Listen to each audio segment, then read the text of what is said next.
Change the voice.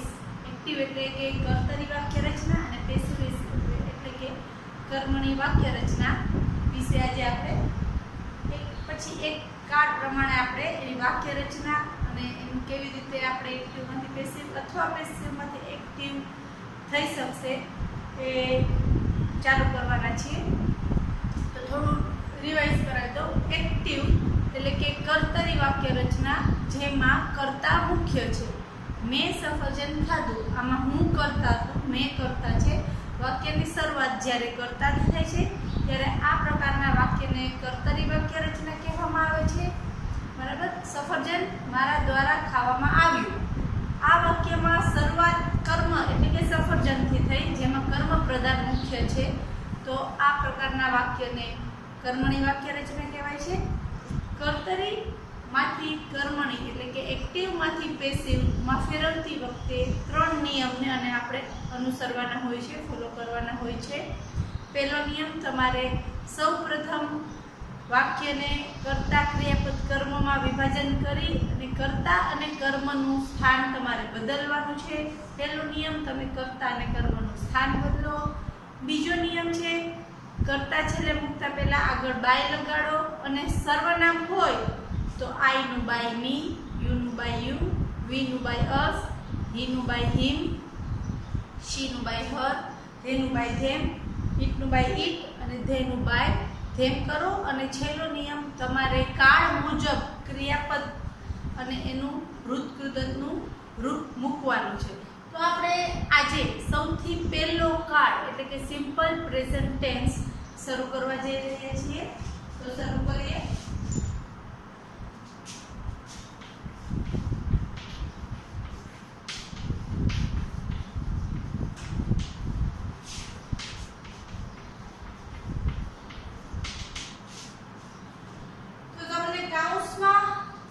તમારે આ પ્રકારના વાક્યમાં કયા સહાયક ક્રિયાપદનો ઉપયોગ કરશું? તો કે એમ ઇઝ આ, એમ અથવા ઇઝ અથવા આ વડે તમારે વત્તા ભૂતકૃદંત. બરાબર. ભૂતકૃદંત તો બધામાં આવશે, પણ સાદો વર્તમાન કાળ હશે તો એમ ઇઝ આ પ્રમાણે આપણે કરવાનું હશે. સૌથી પહેલું આપણે ઉદાહરણ જોઈએ.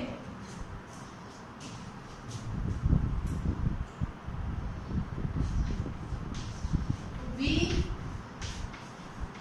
play chess every day. એટલે કે અહીં વાક્યની શરૂઆત વી એટલે કે કર્તાથી થઈ છે. સબ્જેક્ટ એટલે કર્તાથી થઈ. આપણું પ્લે મળી ગયું, ક્રિયાપદ ચેસ કર્મ મળી ગયું અને આ છે અન્ય શબ્દ. આપેલી વાક્ય રચના કર્તરી કહી શકાય, એક્ટિવ વોઇસ કહી શકાય. શા માટે? વાક્યની શરૂઆત થાય છે WEV એટલે કે કર્તાથી. હવે આ જ વાક્યને આપણે પેસિવમાં ફેરવશું ત્યારે આપણે સૌથી પહેલો નિયમ કરશું, કર્મ અને કર્તાનું સ્થાન બદલો. આપણે શરૂઆત કરી નાખશું કર્મથી એટલે કે ચેસ થી અને વી નું થઈ જશે આપણે બાય અસ. એટલે આપણો બીજો નિયમ કે કર્તા મૂકતા પહેલા બાય મૂકો થઈ ગયું. વી છે તો વી નું શું થઈ જશે? By us. અને એવરીડે વધારાના શબ્દ છે એમાં કોઈ ફેરફાર થશે નહીં. હવે મુખ્ય વસ્તુ જે કરવાની છે આપણે, જે દરેક કાળ પ્રમાણે અલગ હશે, તો ખાસ યાદ રાખવાનું છે તમારે બીજો કોઈ આ બે નિયમમાં એકેયમાં ચેન્જીસ થશે નહીં. માત્ર જે તે કાળને અનુરૂપ તમારે અહીં જ ફેરફાર કરવાનો રહેશે. પહેલો બીજો નિયમ તો બધા પ્રકારના કાળમાં સરખો જ રહેશે. હવે પ્લે આપણને ખબર પડી ગઈ છે. V1 એટલે કે મૂળ રૂપનું ક્રિયાપદ છે, V પછી મૂળ રૂપ આવ્યું છે એટલે કે આ થઈ ગયો સાદો વર્તમાન કાળ. આપણા પાસે 3 ઓપ્શન છે, એમાંથી એક લેવાનું છે. ચેસ કોઈ પણ રમત હંમેશા એકવચનમાં આવે તો આપણે એમાં કરશું is, રાઈટ. અને પ્લે એનું ભૂતકૃદંત એટલે કે V3 બધામાં લેવાનું થશે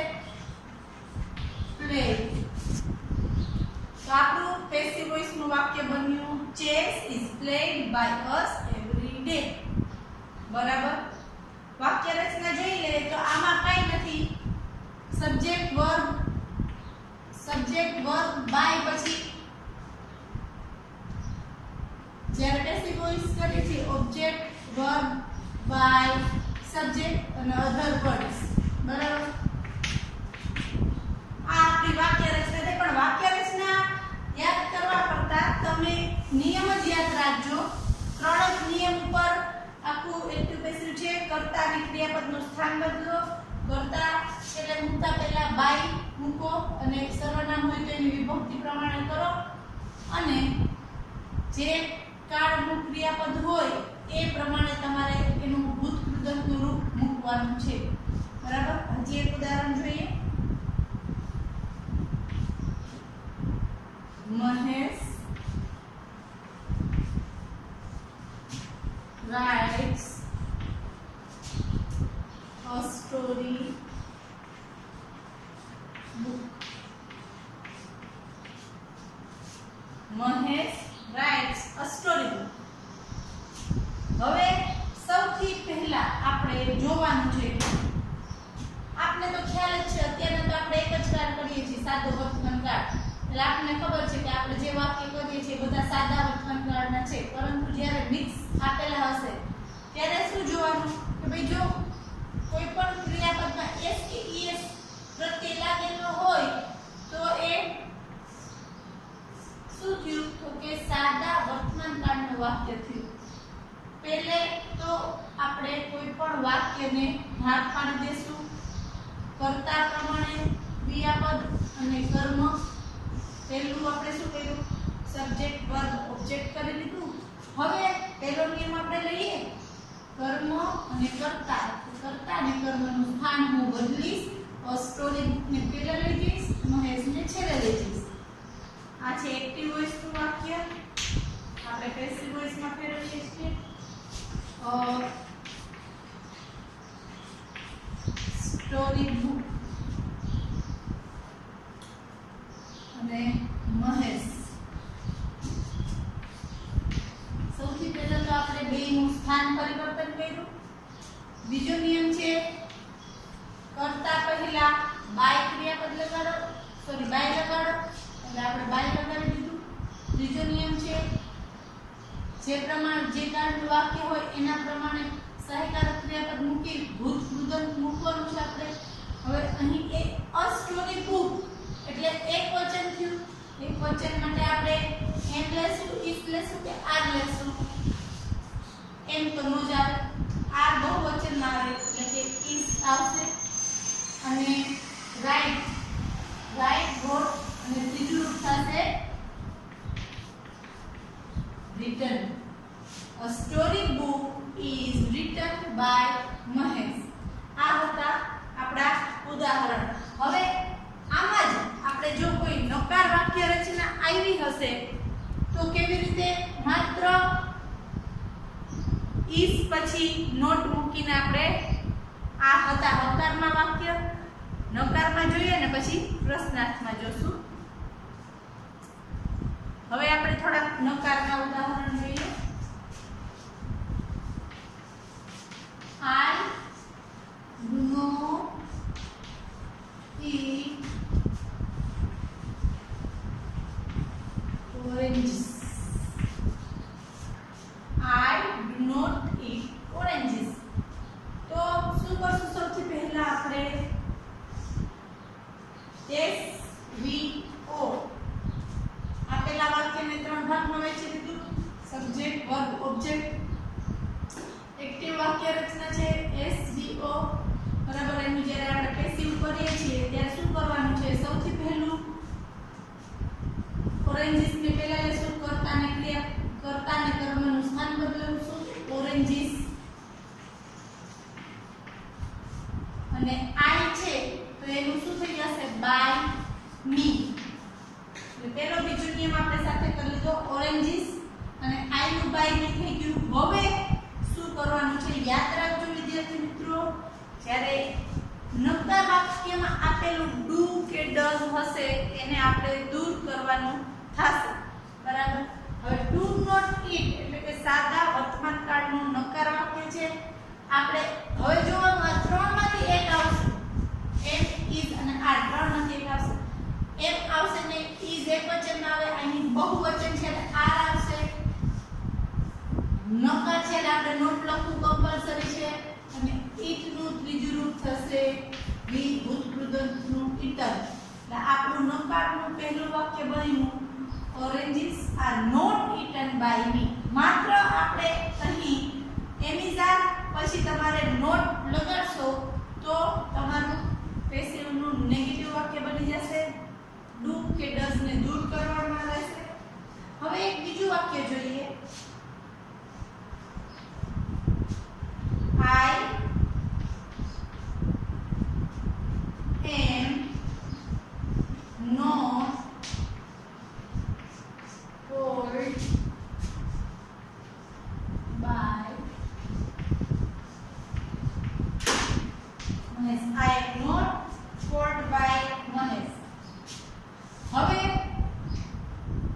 સૌથી પહેલા આપણે જોવાનું કે વાક્યની શરૂઆત ક્યાંથી થાય છે તો આપેલું વાક્ય I am not called by Mahesh સૌથી પહેલા તો આ જ આપી દીધું છે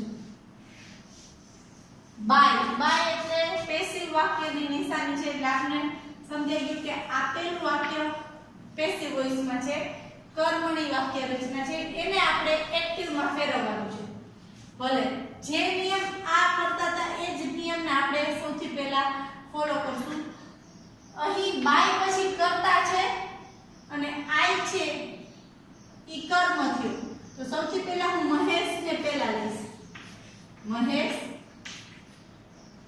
અને આઈ નું થઈ જશે મી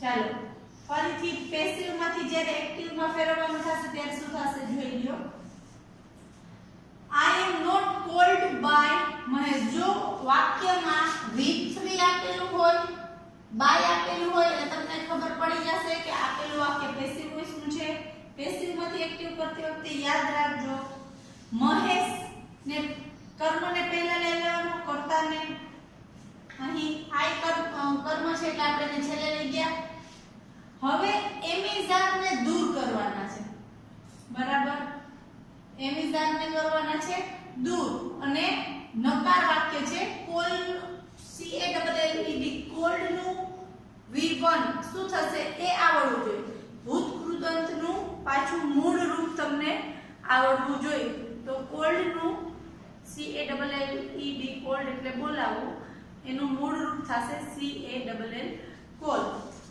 તો બરાબર આપણે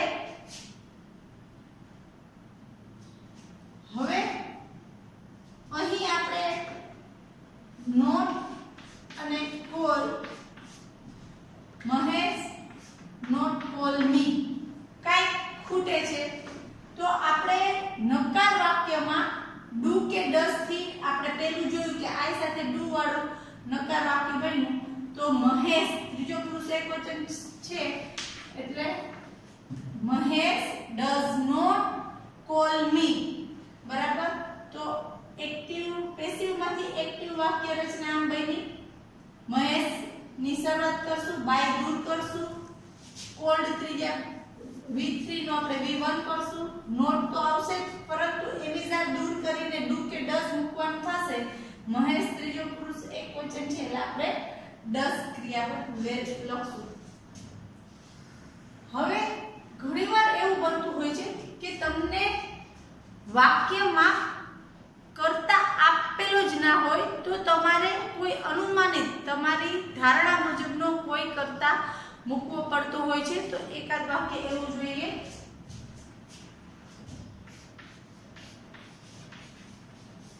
English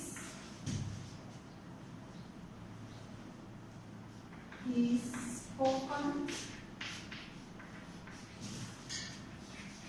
all over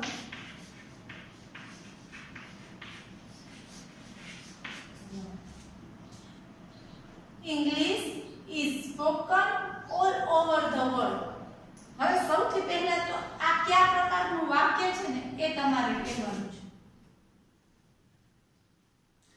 તો પહેલા તો આપણે એમિઝાર આપ્યો છે અને ક્રિયાપદનું ત્રીજું રૂપ આપ્યું છે, એટલે તમે એમ તો કહી જ શકશો કે આપેલું વાક્ય પેસિવ વોઇસમાં છે. તો પેસિવ વોઇસમાં વાક્ય છે ઇંગ્લિશ કર્મ છે, અંગ્રેજી આખી દુનિયામાં બોલવામાં આવે છે. કોણ બોલે છે એ નથી લખ્યું, બરાબર. અંગ્રેજી આખી દુનિયામાં બોલવામાં આવે છે, અંગ્રેજી ભાષા આખી દુનિયામાં બોલવામાં આવે છે. તો અહીં આપણને કોણ બોલે છે લખ્યું નથી, તો આપણે કોઈ એક અનુમાનિત કરતા લખવાનું છે, ધારી લેવાનું છે. તમે ગમે તે લખી શકો. તો આમ અહીં આપણે ઓલ ઓવર ધ વર્લ્ડ અન્ય શબ્દો છે, એમાં કોઈ ફેરફાર કરશું નહીં. ઇંગ્લિશ છે, કોણ બોલે છે તો હું મારી રીતનો લોકો દ્વારા અંગ્રેજી બોલવામાં આવે છે. તો મેં એક મારો અનુમાનિત કરતા પીપલ ધારી લીધો છે. અહીં આપેલું જો વાક્યમાં દર્શાવ્યો નથી, પરંતુ આપણે વાક્યને અનુરૂપ કોઈ પણ કરતા ધારવાનું થાય છે. તો અહીં મેં પીપલ ઇઝ સ્પોકન છે, બરાબર. એટલે એનું મૂળ રૂપ સ્પોકન નું સ્પીક, સ્પોક, સ્પોકન. એટલે આપણે માત્ર સ્પીક લેશું. શા માટે? લોકો બહુવચન છે એટલે અહીંયા એસ કે ઈએસ ક્રિયાપદ લાગશે નહીં. અને ઇંગ્લિશ ઓલ ઓવર ધ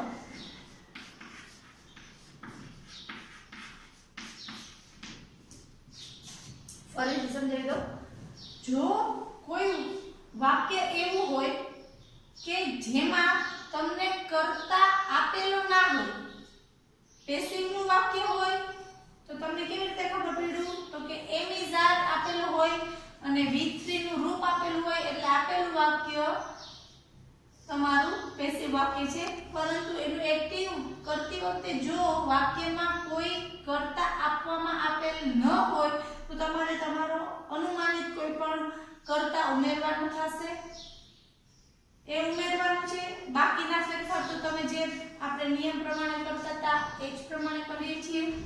હવે આપણે આના જ પ્રશ્નાર્થ એટલે કે સિમ્પલ પ્રેઝન્ટ ટેન્સ સાદા વર્તમાન કાળના થોડા પ્રશ્નાર્થ વાક્યના ઉદાહરણ જોઈએ. તો પ્રશ્નાર્થ વાક્યના ઉદાહરણ જોઈએ.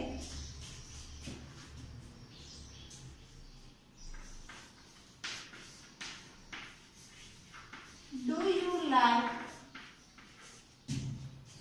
cricket?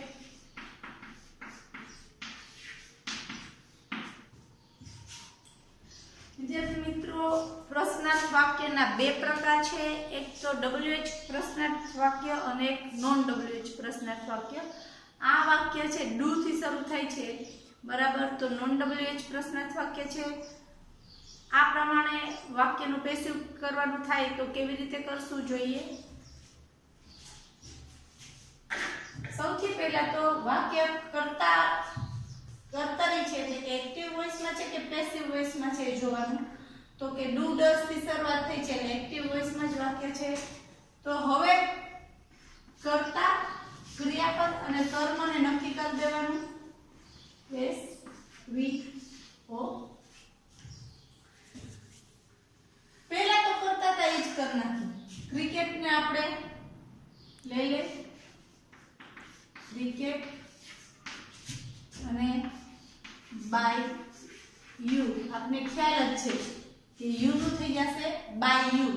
ક્રિકેટ અને યુ નું સ્થાન બદલી નાખ્યું અને બાય આગળ આપણે ક્રિયાપદ બાય મૂકી દીધું. હવે આપણે શું કરતા હતા કે ક્રિકેટ એક વચન છે એટલે ઇઝ અને લાઈક નું ત્રીજું રૂપ લાઈક કરતા હતા. હવે આ કયો પ્રકાર છે? પ્રશ્નાર્થ વાક્ય છે. તો માત્ર એક જ ફેરફાર આપણે આમ કરી નાખશું. ઇઝ ને પહેલા લઈ લેશું, પ્લેડ તો પછી જ આવશે. એટલે આપણો પેસિવ વોઇસ નું પ્રશ્નાર્થ વાક્ય કેવી રીતે બન્યું? ડુ ની જગ્યાએ શું આવી ગયું?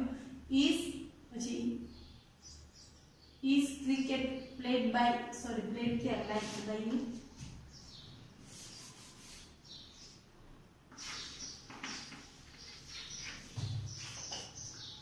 ઇઝ ક્રિકેટ લાઈક યુ નું બાય યુ. આપણે નિયમ પ્રમાણે જ કર્યું પેલું કર્તા ને કર્મનું સ્થાન બદલ્યું, પછી કર્તા મૂકતા પહેલા બાય લગાડ્યું અને એમિઝાર વત્તા V3 મૂક્યું, પણ ઈસ ને આપણે આગળ લઈ લીધું. હવે બીજું એક પેસિવ એક્ટિવ પેસિવ નું ઉદાહરણ જોઈએ. Does Rina write letters every day?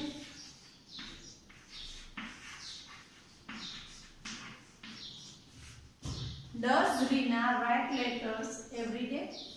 આ છે ડુ ડસ થી શરૂઆત થાય છે, એક્ટિવ વોઇસ નું વાક્ય છે.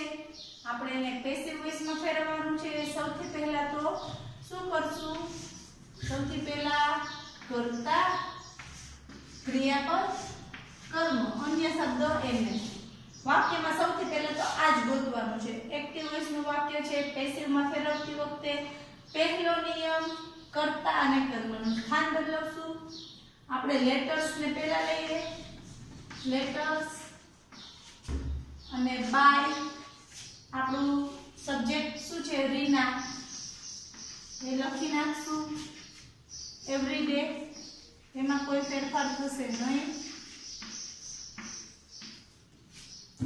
હવે આપણે શું કરવાનું છે? ડઝ રાઈટ એની જગ્યાએ આપણે ક્રિયાપદ મૂકવાનું છે. હવે જોવાનું લેટર્સ છે એકવચન કે બહુવચન? બહુવચન. એટલે એમ આવે, ઈઝ આવે કે આર આવે? આર આવે. આપને ખબર પડી ગઈ કે લેટર્સ આર અને રાઈટ નું ત્રીજું રૂપ રાઈટ, રોટ, રિટન. આ રિટન આવશે, પણ આપણે શું કરશું? પ્રશ્નાર્થ વાક્ય છે એટલે આર ને પહેલા લખી નાખશું અને અહીંયા શું લખી નાખશું? Written. Are letters written by Rina every day. હવે આ હતા બે ઉદાહરણ આપણા નોન WH ક્વેશ્ચન ના. હવે થોડા WH ક્વેશ્ચન ના ઉદાહરણ જોઈએ.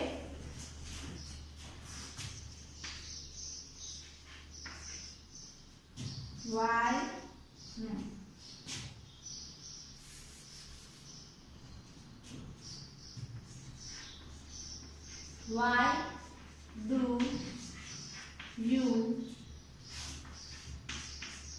call me? Why do you call me? હવે સૌથી પહેલા તો આપણે શું કરશું? અહીંયા you અને me અને call એ SVO છે, SVO.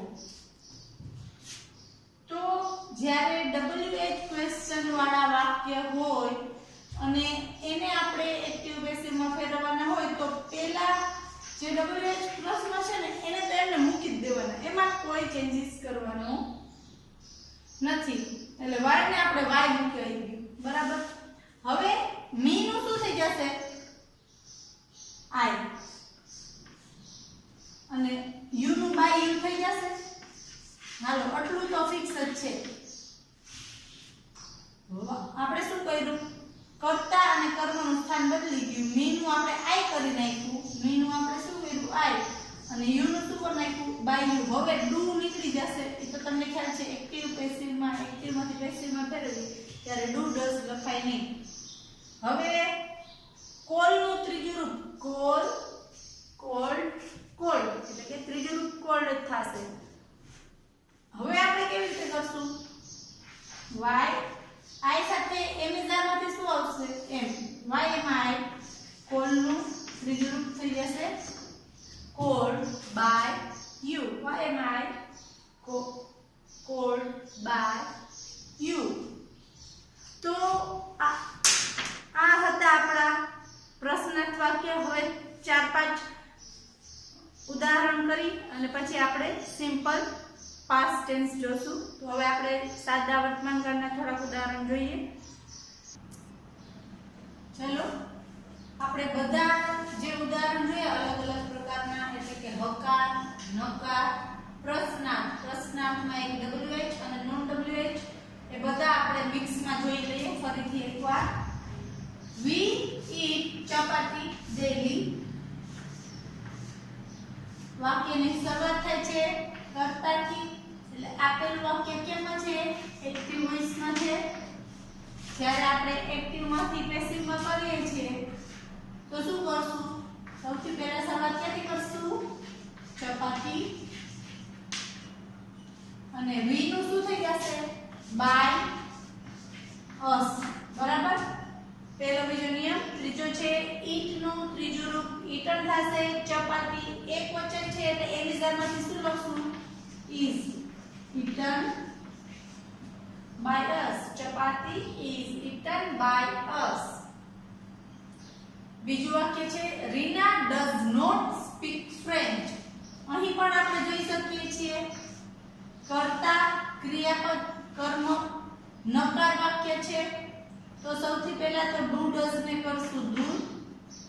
ફ્રેન્ચ થી શરૂઆત કરશું ફ્રેન્ચ અને બાય રીના થઈ જશે. હવે do does નીકળી જશે. ફ્રેન્ચ કોઈ પણ લેંગ્વેજ હંમેશા સિંગ્યુલર એટલે કે એકવચનમાં આવશે. આપણે એ વિધાનમાંથી લખશું is. નકાર છે એટલે નોટ ભૂલવાનું નથી. સ્પીક નું V3 ભૂતકૃતનું રૂપ spoken. French is not spoken by Rina. ત્રીજું વાક્ય જોઈએ. અહીં તમને બાય આપેલું છે એટલે આપણે આઈડિયા આવી ગયો કે આપેલું વાક્ય કયા રૂપમાં છે? પેસિવ ફોર્મમાં છે. તો આપણે પેસિવમાંથી એક્ટિવ કરવાનું છે. તો શું કરશું? સૌથી પહેલા બાય ધેમ છે તો શરૂઆત ક્યાંથી જ કરશું? ધેથી કરશું. બરાબર? પણ અહીં તમે જોઈ શકો છો કે પ્રશ્નાર્થ વાક્ય છે. આર થી શરૂઆત કરીને આપી છે એટલે પ્રશ્નાર્થ વાક્યનો આપણે એક ખાલી શબ્દ રાખી દેવાનો છે. ધેનું શું કરી નાખવાનું છે? ધે. બરાબર? અને ધ ગેમ્સ ને અહીંયા લઈ લેવાનું છે. ચાલો બાય ધેમ નું આપણે ધે કરી નાખ્યું. ધ ગેમ્સ ને લઈ ગયા. હવે અહીંયા આર અને પ્લેડ બે છે તો આપણે પ્લેડ નું ત્રીજું રૂપ મૂળ રૂપ થશે V3 પ્લેડ છે એનું મૂળ રૂપ થશે પ્લે. અહીં આપણે પ્રશ્નાર્થ વાક્યમાં અને નકાર વાક્યમાં ડુ કે ડઝ ક્રિયાપદનો ઉપયોગ કરવાનો છે. પણ અહીંયા ધે છે THEY ધે સાથે he I we you અને ધે સાથે ડુ આવશે. એટલે આપણે આની શરૂઆત થશે do they play the games. હવે આપ્યું છે do they play hockey every day. જો do થી આપેલી છે શરૂઆત પ્રશ્નાર્થ વાક્ય છે પરંતુ આ વાક્ય એક્ટિવ વોઇસમાં છે. આપણે એને પેસિવ વોઇસમાં ફેરવશું. તો શું કરશું? સૌથી પહેલા એક ખાલી જગ્યા મૂકી દે હોકી અને ધે થઈ જશે બાય ધેમ. એવરીડે શબ્દ વધારાનો છે એમાં કોઈ ફેરફાર થશે નહીં. હવે હોકી કોઈ પણ ગેમ હંમેશા સિંગ્યુલર ફોર્મમાં એકવચન ફોર્મમાં is અને પ્લે નું V3 થશે played. is hockey played by them every day. અને છેલ્લું વાક્ય am I called by પ્રશાંત. હવે બાય આપેલું છે એટલે તમને આઈડિયા આવી જ ગયો હશે 100% કે આપેલું વાક્ય પેસિવ વોઇસમાં છે. આપણે એની કરવાનું છે એક્ટિવ વોઇસમાં. વાક્યનો પ્રકાર છે પ્રશ્નાર્થ વાક્ય એટલે આગળ આપણે ડુ કે ડઝ માટે જગ્યા તો રાખી જ દેવી પડે. પ્રશાંતને પહેલા લઈ લઈએ. કોલ્ડ નું મૂળ રૂપ થઈ જશે કોલ અને આઈ નું થઈ જશે મી. પ્રશાંત ત્રીજો પુરુષ એકવચન છે એટલે આપણે ડુ કે ડઝ એમાંથી શું લખશું? ડઝ પ્રશાંત કોલ મી. બહુ સહેલું છે. થોડાક નિયમો આપણે વારંવાર યાદ કરશું. 3 નિયમ આવડી ગયા એટલે બધા આવડી ગયા પણ થોડીવાર વાક્ય જેટલા પ્રેક્ટિસ વધારે કરીએ એટલી આમાં સરળતા રહેશે કરવામાં. હવે WH અને નોન WH પ્રશ્નાર્થ વાક્ય જોયા, પરંતુ એમાં એક વુ વાળા વાક્ય એવા છે જેની વાક્ય રચના આ બધા કરતા થોડીક અલગ છે. તો હવે એ જોઈ લઈએ. ચાલો વુ વાળું વાક્ય રચના જોઈએ. Who helps your mother? હવે જ્યારે તમને who વાળી વાક્ય રચના આપી હશે તો સૌથી પહેલા તમારે એનું પેસિવ કરતી વખતે બાય whom લખી જ નાખવાનું. બરાબર. એક્ટિવ માંથી પેસિવ માં કરતી વખતે who વાળી વાક્ય રચનામાં બાય whom પહેલા લખી જ નાખવાનું. બરાબર. આની વાક્ય રચના થોડીક અલગ છે. એટલે હવે અહીં કરતા આપેલ નથી. કોણે તમારી માતાની મદદ કરી? who helps your mother? તો your mother કર્મ થયું, કરતા તો આપેલું જ ના હોય. who એટલે ખબર જ નથી. એટલે તો your mother એકવચન છે કે બહુવચન? તો એકવચન છે. is your mother અને helps નું V3 એટલે કે ભૂતકૃતકનું રૂપ help. by whom is your mother helped? ફરીથી એક વાર દો. જ્યારે વાક્યની શરૂઆત who થી થતી હશે તો તમારે એનું પેસિવ કરતી વખતે by whom પહેલા જ મૂકી દેવાનું. પછી કોઈ પણ ક્રિયાપદ એકવચન ને બહુવચન એની માંથી જે અનુરૂપ ક્રિયાપદ કર્મને અનુરૂપ કર્મ એકવચનમાં હોય તો is, બહુવચનમાં હોય તો are મૂકી દેવાનું અને ભૂતકૃતકનું રૂપ મૂકી દેવાનું. હજી એક જોઈએ. who takes breakfast every morning? who takes breakfast every morning?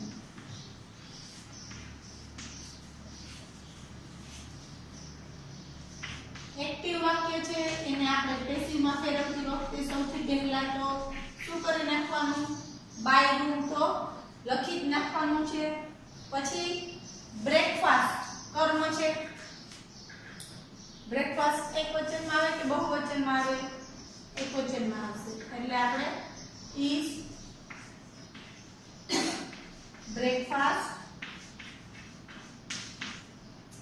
take નું ત્રીજું રૂપ ભૂતકૃતકનું રૂપ take, to, taken. by whom is breakfast taken? every morning વધારાના શબ્દો છે એટલે એમાં કોઈ ફેરફાર થશે નહીં. by whom is breakfast taken every morning? બસ. સાદા વર્તમાન કાળના આપણે આટલા જોયા. સાદા વર્તમાન કાળના હકાર વાક્ય જોયા, નકાર જોયા, પ્રશ્નાર્થ જોયા. પ્રશ્નાર્થમાં પણ WH પ્રશ્નાર્થ જોયા, નોન WH પ્રશ્નાર્થ જોયા અને who વાળી વાક્ય રચના જોઈ.